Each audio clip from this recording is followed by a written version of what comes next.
రాజ్యసభ సభ్యులు ఆళ్ల అయోధ్యరామిరెడ్డి 60వ జన్మదిన వేడుకలు సోమవారం వైసీపీ జిల్లా కేంద్ర కార్యాలయంలో ఘనంగా జరిగాయి. ఈ వేడుకలలో మాజీ పార్లమెంట్ సభ్యులు మోదుగుల వేణుగోపాల్ రెడ్డి, ఎమ్మెల్సీ మరి రాజశేఖర్, జిల్లా అధ్యక్షులు మందపాటి శేషగిరిరావులు ముఖ్య అతిథులుగా హాజరై జన్మదిన కేక్ను కట్ చేసి రామిరెడ్డికి శుభాకాంక్షలు తెలిపారు.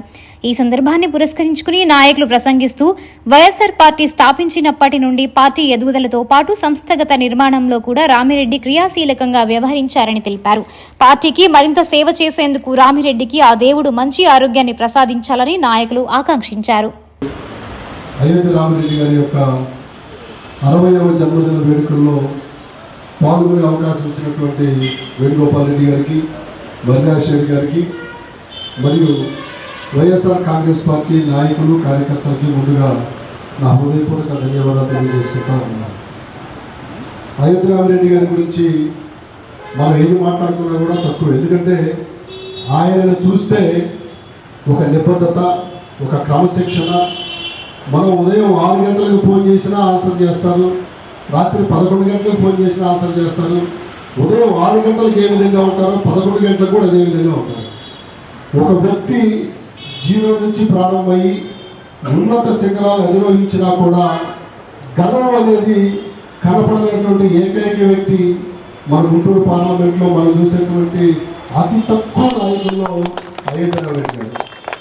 మనం కూర్చొని మన మైండ్లో ఉన్నది ఎంత విసిగించినా ఆయనలో కోపం కానీ ఆవేశం కానీ ఏది కనపడకుండా వెళ్ళిన ప్రతి మనిషిని చక్కగా సాటిస్ఫై చేసి వాళ్ళకి మంచి సలహాలు సూచనలు ఇచ్చేటువంటి నాయకుడు వైఎస్ఆర్ కాంగ్రెస్ పార్టీ మనకు దొరకడం, వైఎస్ఆర్ కాంగ్రెస్ పార్టీ నాయకులు కార్యకర్తలుగా మనందరూ అదృష్టంగా నేను భావిస్తూ ఉన్నాను.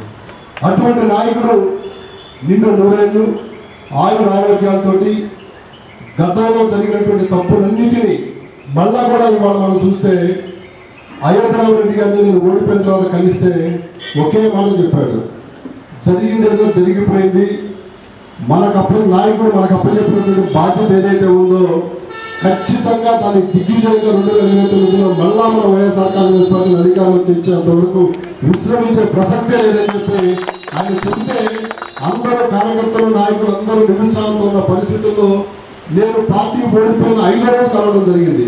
ఆయన నోట్లో నుంచి ఆ మాటలు వచ్చిన తర్వాత ఎంత ఎనర్జీగా అనిపించిందంటే, ఇటువంటి నాయకుడే ఈ విధంగా మాట్లాడుతూ ఉంటే మనం ఆయన నాయకత్వంలో మనం పనిచేయటం నిజంగా మనకు అదృష్టంగా నేను భావిస్తూ, నేను ఖచ్చితంగా రాబో రోజుల్లో అయోధ్య రామిరెడ్డి గారి నాయకత్వంలో మనం అందరం కూడా కష్టపడి ఆయన ఏ లక్ష్యంతో అయితే మళ్ళా 2029లో వైఎస్ఆర్ కాంగ్రెస్ పార్టీ అధికారంలో తేవాలనే లక్ష్యంతో పనిచేస్తా ఉన్నాడో ఆయనను స్ఫూర్తిగా తీసుకొని మనందరం కూడా నాయకత్వం నడవాలని చెప్పి మనస్ఫూర్తిగా కోరుకుంటూ, ఆయన నిండు 100 ఏళ్ళు ఆయన ఆరోగ్యాలతో ఆ భగవంతుడు దీవించాలని చెప్పి మనస్ఫూర్తిగా కోరుకుంటూ ఈ అవకాశం నాకు ఇచ్చినటువంటి మిత్రులు అందరికీ కూడా కృతజ్ఞతలు తెలియజేసుకుంటూ సెలవు తీసుకుంటాం.